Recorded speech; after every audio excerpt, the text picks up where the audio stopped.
Got to disagree with Eddie. Eddie said the game of the day was in Cincinnati. I guess he wasn't watching the Cowboy game. Maybe not. I don't know.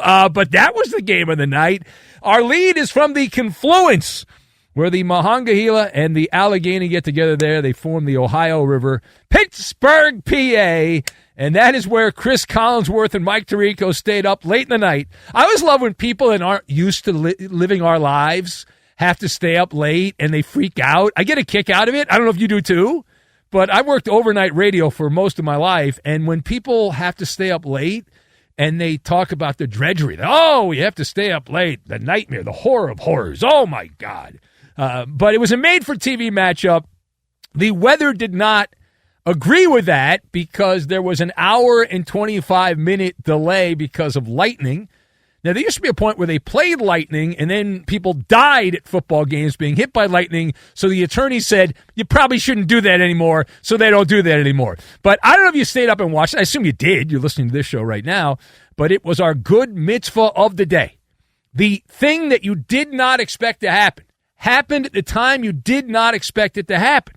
What was that? Dak Prescott, Dakota, a 4-yard touchdown pass to Jalen Tolbert with 20 seconds remaining.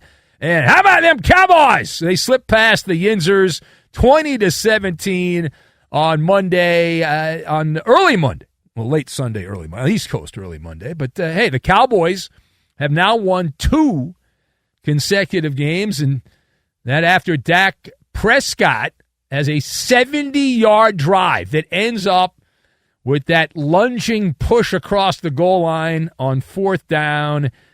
And Pittsburgh, 3-2 on the other side. They dropped their second consecutive game. They started out 3-0. Remember all the people that were sucking the toes of their quarterback? How's that working out for you? This was a sluggish effort by the Steelers, who were still in position to win, but because of the weather, the game ended just a hair before 1 a.m. Eastern time, 12:59 a.m. on the dot. But the better story is in the losing locker room, and so that is where we will begin our frame-by-frame breakdown here on the powerful microphones of FSR. So the question, as we discussed, the question is, how are things going at this point for Justin Fields as Steelers QB1? So I've got Autopilot, Auntie Anne's, and Dragon.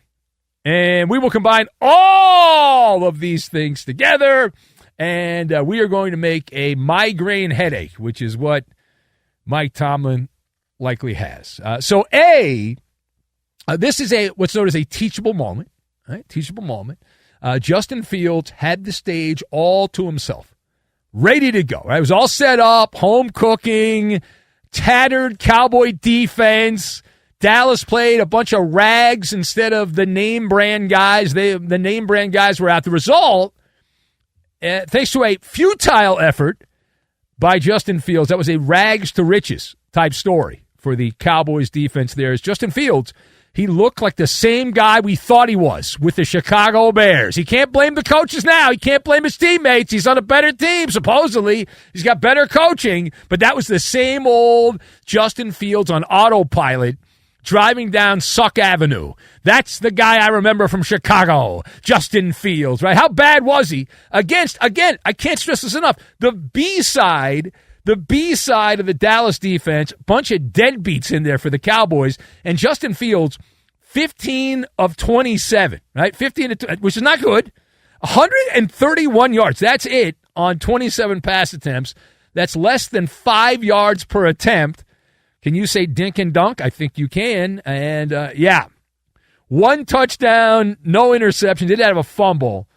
And what he has done now, I think it's rather obvious here, that the Steelers had 5 punts, 17 first downs, but that's misleading. They really only had 13 because 4 of them were gifted by the Dallas defense with penalties. So really only 13 first downs the entire game by the Pittsburgh offense that were not gifted to them. So he has opened the door. He has opened the door, Justin Fields, to Russell Wilson, and I don't want to hear, well, it's not fair, what about the weather? Shut up, you loser! Russell Wilson, who I also think blows, is going to get an opportunity. He's going to get his chance. Instead of deadbolting the door shut, Justin Fields like a ranchero, has been the welcoming committee. Mr. Unlimited, come on in, Mr. Unlimited, come on in. Yeah, you.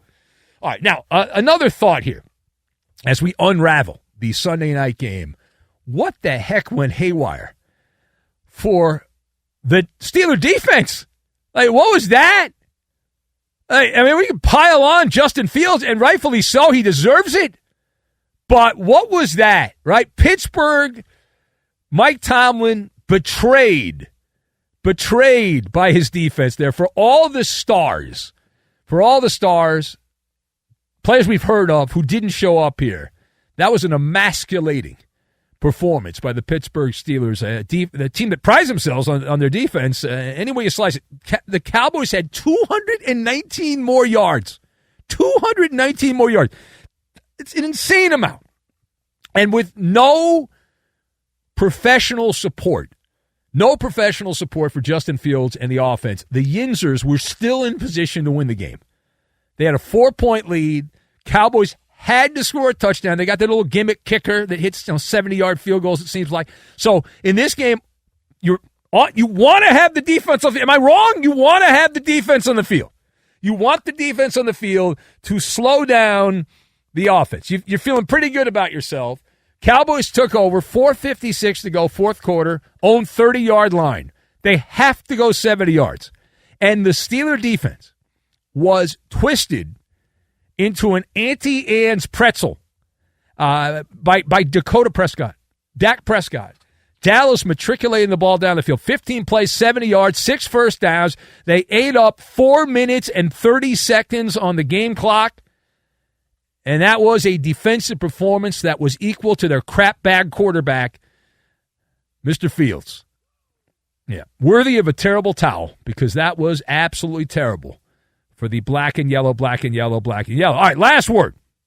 So, clearly, Dallas wins the game. So how are things looking? Must be great. Sunshine, rainbows, lollipops, puppy dogs for the Dallas football team after that big win. So how are things looking for Dak Prescott and the Cowboys after that game? So this is, I will admit, it's a thing I did not expect to see happen. If you would have told me prior to the game, Cowboys would have had the ball down by 4, need a touchdown, fourth quarter, Pittsburgh, Sunday night, primetime game, island game, no chance. I'll take the Steelers 8 days a week.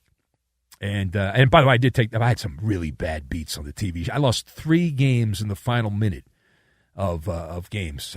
Terrible. But that's a different conversation. But this was, I will concede, a hallmark win, as much as a regular season win can be for Dak Prescott. Really, for him, it's the playoffs that matter. But this is the kind of game that you say is a launching pad type performance with all the issues here. Signature win for Dakota Prescott. Doesn't get many of these. Does not. However, that being said, you also have to believe in truth in broadcasting, because it's filled with gunk. It's filled with the drama-o-rama. There continues to be this undercurrent of dragon breath between CeeDee Lamb and Prescott. If you're watching the game, or even if you're blind and heard it, you likely know of the sideline kerfluffle that was caught by the NBC cameras. They caught it right there. Now, Dak Prescott tried to ignore CeeDee Lamb. The fact that both these guys got paid, you would think it would be kumbaya. Hey, we're both ridiculously rich, and we didn't really earn this money because you earn the money in big games in the playoffs, and we don't play well in big games in the playoffs. We didn't really earn the money, so we should be very happy. And they weren't very happy. No, at least not CeeDee Lamb. But just in general, the fact that he won this game, and it was just slop. Mike McCarthy's team had 4 trips to the red zone. They were 1 of 4 in the red zone. 11 penalties for 87 yards against the Dallas team in general. 2 interceptions, 2 fumbles in the game. One of them lost. So there's a lot of sloppiness there, a lot to clean up. However, the sweet smell of victory for the Cowboys in this game.